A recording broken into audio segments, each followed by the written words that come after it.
علی بھائی، اگلا سوال ہے.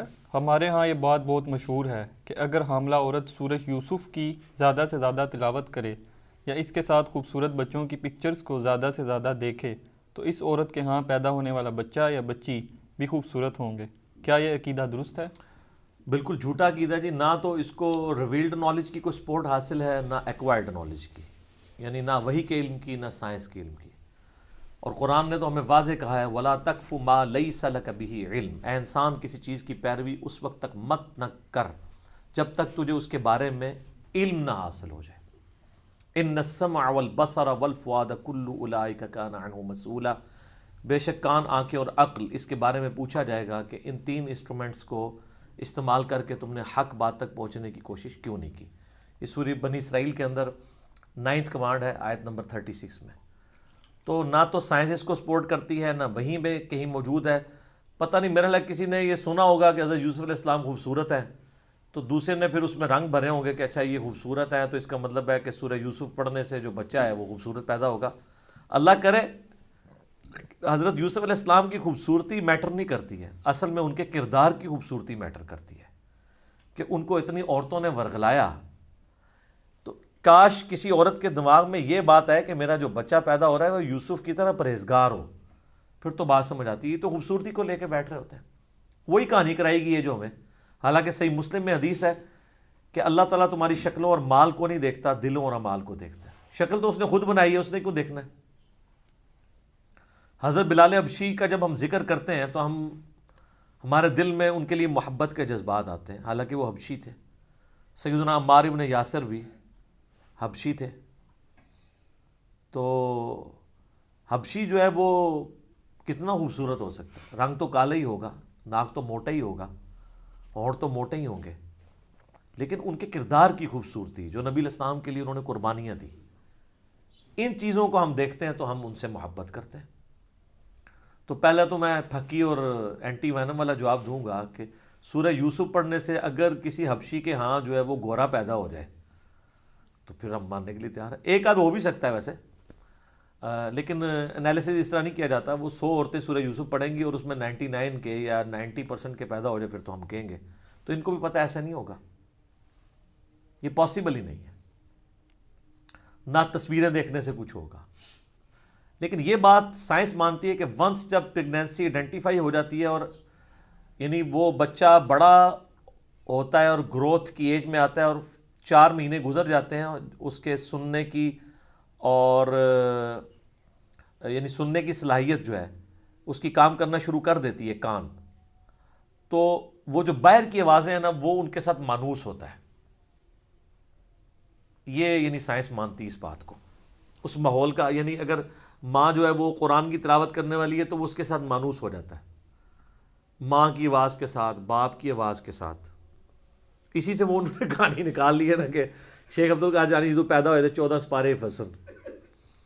تو حالانکہ اس لیول تک نہیں کوئی چیز ہوتی کہ کوئی حفظ ہو جائے کسی کو، تو ایسے پاسبل نہیں ہے، بالکل جھوٹ ہے.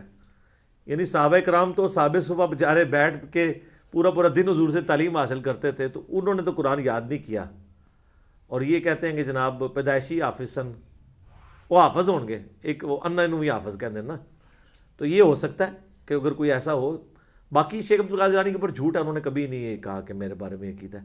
یہاں کہتے ہیں جی وہ دائیں طرف سلام پھیرا تھا سارے حافظ ہو گئے، اور پیچھے نماز پڑھنے والے بائیں طرف پھیرا تو سارے ناظرہ ہو گئے. تو پیچھے والا کیا ہوا؟ پیچھے میں بیٹھا سا. میں کہا جی حضرت صاحب تسی سناؤ نا ذرا نماز جیڑی پڑھی ہے انہیں. تو تجوید کے ساتھ نماز بھی نہیں سنا سکتے یہ لوگ. ترجمہ تو بڑی دور کی بات ہے. سب کچھ توہمات ہے جو چل رہا ہے، اس کا دین کے ساتھ کوئی تعلق نہیں ہے. باقی خوبصورت اولاد کے لیے خواہش کرنا، عیب سے پاک اولاد کے لیے خواہش کرنا، یہ تو آپ کا حق ہے، آپ ضرور دعائیں کریں. ایون بیٹا مانگنا بھی آپ کا حق ہے. حضرت زکریا علیہ السلام کے بارے میں آتا ہے کہ انہوں نے کہا کہ اولاد یعقوب کا وارث ہو جو ہیکل سلیمانی کو، ٹیمپل آف سلیمان کو میرے بعد دیکھ سکے. تو بیٹے کی خواہش کرنا تو کوئی بری چیز نہیں ہے، کریں، لیکن نیک اولاد کی. ربنا هب لنا من ازواجنا وذرياتنا قرة اعین واجعلنا للمتقین اماما. یہ دعا ہونی چاہیے، اے اللہ میری بیویوں میں، میری اولاد میں، ہماری اولاد اور بیویوں میں آنکھوں کی ٹھنڈک بنا دے اور ہمیں پرہیزگار لوگوں کا امام بنا. یعنی ہمارے جو اولاد میں لوگ ہوں وہ پرہیزگار ہوں. یہ دعائیں ہمیں سکھائی گئی ہیں. خوبصورتی ہیں یا یہ شکلیں والی تو کسی پیغمبر کی میں نے ابھی تک کوئی دعا نہیں یعنی سنی یا پڑھی کہ ان میں انہوں نے یعنی خوبصورت اولاد کے پیدا ہونے کی دعا کی. وہ تو اللہ تعالیٰ نے جو ڈیفائن کیا ہے وہی کچھ ہونا ہے. پھر ہر بندے کی خوبصورتی کا کرائٹیریا بھی ڈیفرنٹ ہے. صحت مند اولاد کی بات ہونی چاہیے. اس قسم کی دعائیں اللہ تعالیٰ سے کرنی چاہیے. باقی اس قسم کے یہ وظیفے کرنا اور ان کی بنیاد پہ یہ عقیدہ رکھنا، یہ پھر بات کہاں سے کہاں چلی جاتی ہے. اور یہ ہمارے سب کانٹیننٹ میں انڈیا، پاکستان، بنگلہ دیش، ایون افغانستان میں بھی یہ ساری اس قسم کی مت پائی جاتی ہیں. اور لوگ بڑے یعنی فخریہ اس چیز کے اوپر بات کر رہے ہوتے ہیں. تو جناب گوروں کے بچے تو اتنے خوبصورت ہیں، ان میں سے کوئی بھی سورہ یوسف نہیں پڑھتا. یہودیوں کے بچے دیکھیں کتنے خوبصورت ہوتے ہیں، تو وہ تو کوئی سورہ یوسف نہیں انہوں نے پڑھی ہوتی ہے. اس طرح کرنے سے کچھ بھی نہیں ہونا. اصل چیز ہے کہ اللہ سے دعا کریں اور اس قسم کے عقیدے نہ رکھیں. یہی چیزیں جو اسلام کی بدنامی کا باعث بنتی ہیں، اور ان چیزوں کا ریلیجن کے ساتھ کوئی تعلق نہیں ہے.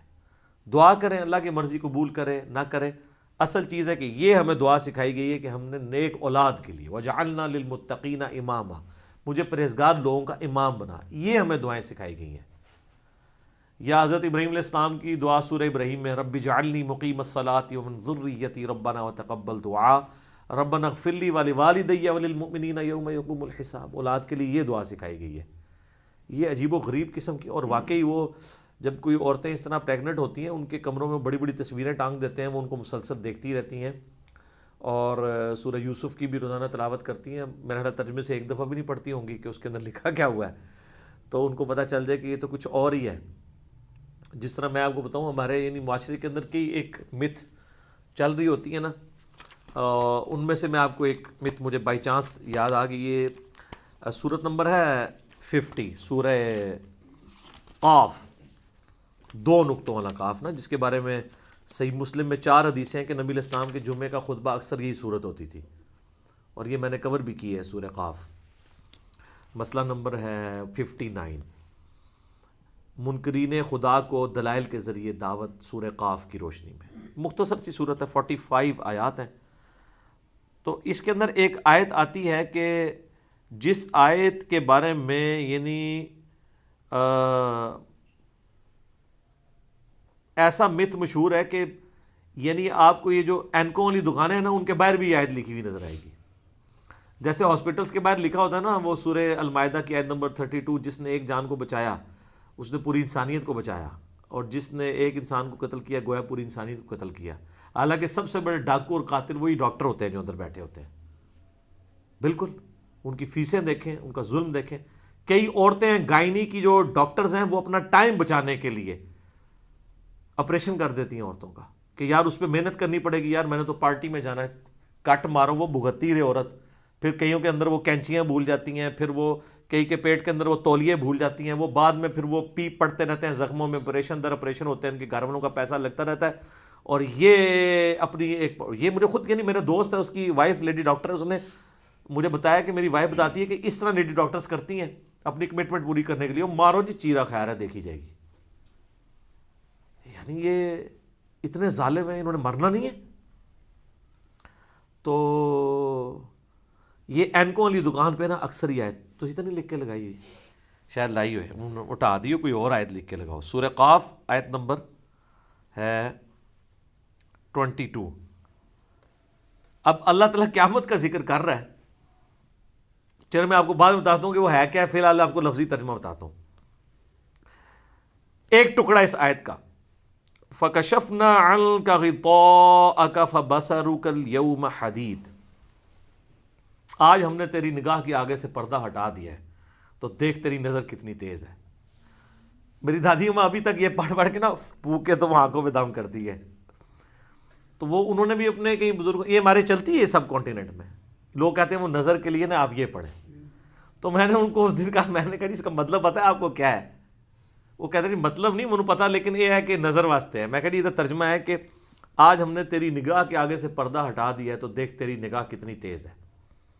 اب جو کوئی ترجمہ سنتا ہے وہ کہتا ہے یار بالکل ترجمہ تو بالکل ٹھیک ہے کہ اللہ تعالیٰ یعنی موتی ہے تو وہ ہٹا دے تو نظر تیز ہو جائے.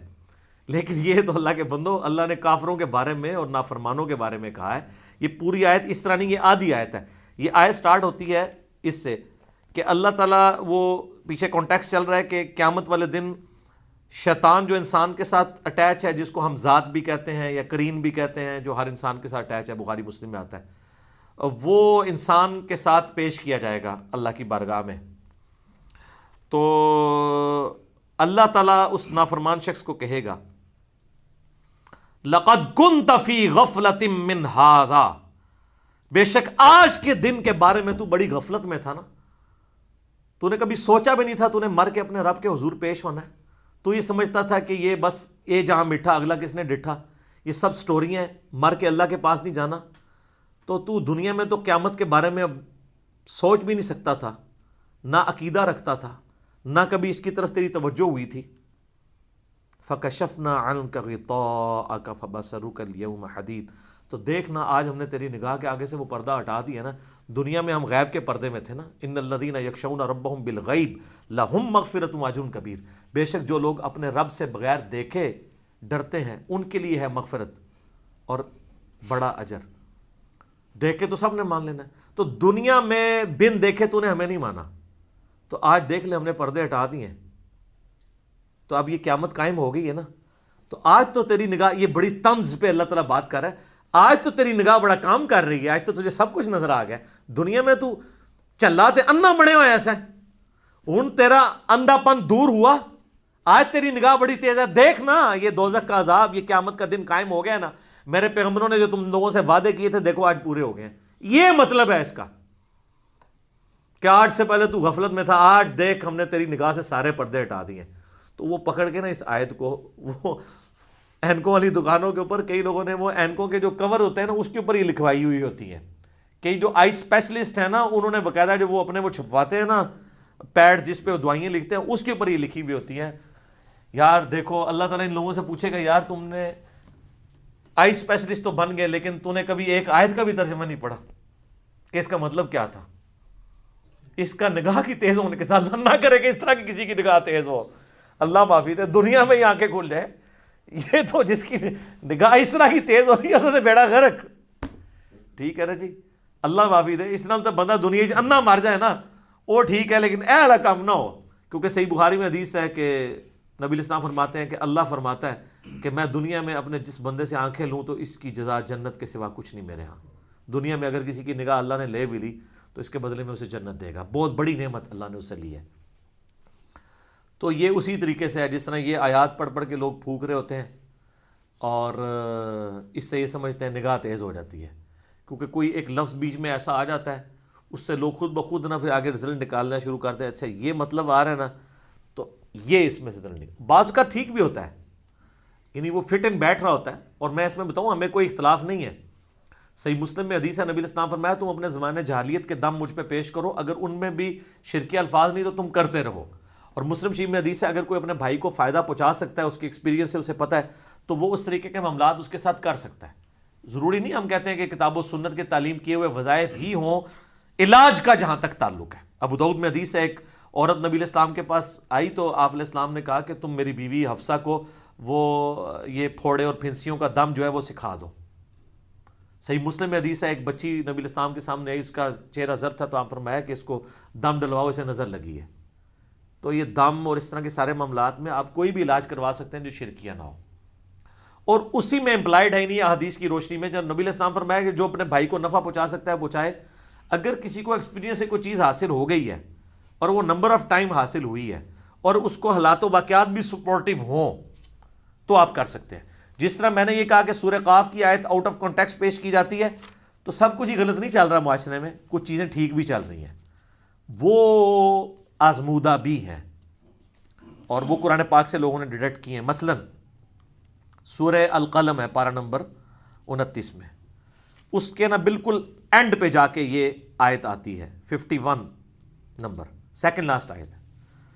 وَإِن يَكَادُ الَّذِينَ كَفَرُوا لَيُزْلِقُونَكَ بِأَبْصَارِهِمْ لَمَّا سَمِعُوا الذِّكْرَ، اور کافر اس بات پہ تلے ہوئے ہیں کہ جب وہ قرآن آپ سے سن رہے ہوتے ہیں نا تو وہ آپ کو اتنی نظر سے دیکھتے ہیں گویا کہ آپ کو نظر لگا دیں گے.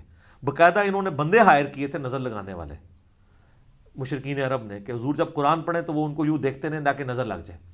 تو ظاہر نظر تو نبی اسلام فرمایا نا, مسلم کی حدیث ہے کہ اگر تقدیر پہ بھی کوئی چیز سبقت لے جاتی تو وہ نظر ہوتی. جناب بندے کو قبر میں اور اونٹ کو دیکھ میں پہنچا دیتی ہے نظر. جی تو انہوں نے بندے اس طرح کے ہائر کیے. تو اللہ نے اس کا ذکر کیا کہ کافر تو تلے ہوئے ہیں کہ اے نبی علیہ السلام تمہیں نظر لگا دیں. لما سمعوا الذکر, جب الذکر قرآن سنتے ہیں, وَيَقُولُونَ إِنَّهُ لَمَجْنُونَ, اور کہتے ہیں یہ تو مجنون ہے, نعوذ باللہ. وَمَا هُوَ إِلَّا ذِكْرٌ لِّلْعَالَمِينَ, اور یہ تو نصیحت نہیں ہے مگر سارے جہان والوں کے لیے. یہ اس کی ضمیر نبی علیہ السلام کی طرف بھی جا سکتی ہے اور قرآن کی طرف بھی. تو اب جس کے پیچھے اللہ کھڑا ہو اس کو کوئی نظر لگا سکتا ہے. تو اس میں یہ ذکر آیا کہ کافروں کی یہ روش تھی کہ وہ حضور کو نظر لگانا چاہتے تھے. تو اب کئی علماء ہیں جنہوں نے یہ آبزرو کیا ہے کہ یہ دو آیات آخری پڑھ کے وَإِن يَكَادُ الَّذِينَ كَفَرُوا لَيُزْلِقُونَكَ بِأَبْصَارِهِمْ لَمَّا سَمِعُوا الذِّكْرَ وَيَقُولُونَ إِنَّهُ لَمَجْنُونٌ وَمَا هُوَ إِلَّا ذِكْرٌ لِّلْعَالَمِينَ. اگر دم کیا جائے کسی ایسے شخص کو جسے نظر لگی ہو تو اسے افاقہ ہو جاتا ہے. تو یہ تو مطلب بھی سمجھ آتا ہے نا. ویسے تو صحیح بخاری میں موجود ہے کہ نبی علیہ السلام کے گھر میں جب کسی کو نظر کا دم ڈالنا ہوتا تو آپ آخری 3 صورتیں پڑھ کے ڈالتے. سر ویسی تو وظیفہ ہی کوئی نہیں ہے. اور مسلم شریف میں حدیث ہے آپ کے گھر میں جب کوئی بیمار ہو جاتا تو آپ آخری 3 صورتیں پڑھ کے اسے دم ڈالتے ہیں. بخاری مسلم دونوں میں یہ آخری 3 صورتیں المعوذات, 3 پناہ دینے والی صورتیں نبی علیہ السلام صبح و شام 3 دفعہ پڑھ کے خصوصاً بسترے پہ جاتے ہوئے اپنے جسم پہ پھونک کے ملتے تھے. ابو داؤد اور ترمذی میں موجود ہے کہ جو صبح و شام یہ 3 دفعہ پڑھ جائے گا اسے ہر چیز سے یہ کفایت کر دیں گے. اور جامع ترمذی اور سنن نسائی میں حدیث ہے کہ نبی علیہ السلام پہ جب آخری 2 صورتیں المعوذتین, 2 پناہ دینے والی صورتیں قل اعوذ برب الفلق اور قل اعوذ برب الناس نازل ہوئیں تو آپ نے باقی دعائیں اذکار چھوڑ کے صرف انہی کا ورد شروع کر دیا تھا, کیونکہ اس میں ہر چیز ہے. قل اعوذ برب الفلق میں ہر اس چیز کے شر سے اللہ کی پناہ مانگی گئی ہے جو باہر سے حملہ آور ہوتی ہے. من شر ما خلق, ہر وہ چیز شر والی جسے تو نہیں پیدا کیا ہے میں تیری پناہ میں آتا ہوں. اور قل اعوذ برب الناس, ہر وہ چیز جو اندر سے حملہ آور ہوتی ہے, چاہے وہ آپ کا ہمزاد ہو, اٹیچ جن ہو, شیطان ہو, وسوسہ ہو, نفس ہو. تو ساری دعائیں اس کے اندر کور ہیں. ہم تو لوگ کہتے ہیں یار کچھ نہیں کر سکتے نا, تو یار یہ وظیفہ کر لیا کرو صبح شام 3 دفعہ آخری 3 صورتیں. آیت الکرسی 1 دفعہ, سنن نسائی الکبریٰ کے اندر حدیث ہے جو صبح 1 دفعہ پڑھ لے شام تک اللہ تعالیٰ جنات کے اگینسٹ اس کی حفاظت کرے گا, جو شام کو پڑھ لے صبح تک حفاظت کرے گا. اور بخاری میں حدیث ہے کہ جو رات کو بسترے پہ جاتے وقت آیت الکرسی پڑھ لے اللہ تعالیٰ ایک فرشتہ اس کے اوپر مقرر کر دے گا جو اس کی حفاظت کرے گا. بخاری مسلم میں حدیث ہے سورۃ البقرہ کی آخری 2 آیات جو رات کو سونے سے پہلے پڑھ لے گا اس کے لیے ہر چیز سے کفایت کر دیں گی, اور اللہ تعالیٰ سے جو کچھ اس میں مانگا گیا اسے مل جائے گا. آمن الرسول بما انزل الیہ من ربہ والمؤمنون. یہ 2-3 وظیفے ایسے ہیں جو آپ کسی بھی وقت کر سکتے ہیں, زیادہ ٹائم نہیں لیتے, یہ آپ کریں. تو بات کہاں سے شروع ہوئی تھی؟ وہ حضرت یوسف علیہ السلام کے ساتھ ریلیٹڈ جو عقیدہ ہے کہ سورہ یوسف پڑھ لے تو بچہ خوبصورت پیدا ہوتا ہے. تو ہمیں تو یہ موقع چاہیے کہ آپ کے دماغ کے دریچے کھولیں. کیوں؟ تاکہ مرنے سے پہلے اے مسلمان کر لے اس پہ غور, کتابوں کا خدا اور ہے, بابوں کا خدا اور یقین جان ایک دفعہ بھی تو نے غور کیا نا تو تیرے اندر سے آواز نکلے گی, کیا کہ نام ہے بابی, نام ہے بابی, میں ہوں مسلم علمی کتاب. ٹھیک ہو گیا جی. انشاءاللہ بقیہ کے سوالات اگلی دفعہ کر لیں گے, وہ ٹائم کافی ہو گیا. اللہ تعالیٰ سے دعا ہے جو حق بات میں نے کہی اللہ تعالیٰ ہمارے دلوں میں راسخ فرمائے. اگر جذبات میں میرے منہ سے کوئی غلط بات نکل گئی اللہ تعالیٰ ہمارے دلوں سے محو کر دے. ہمیں کتاب و سنت کی تعلیمات پر عمل کر کے دوسرے بھائیوں تک پہنچانے کی توفیق عطا فرمائے. سبحانک اللہم و بحمدک اشہد ان لا الہ الا انت استغفرک و اتوب الیک وما علینا الا البلاغ المبین. جزاکم اللہ خیرا و احسن الجزاء.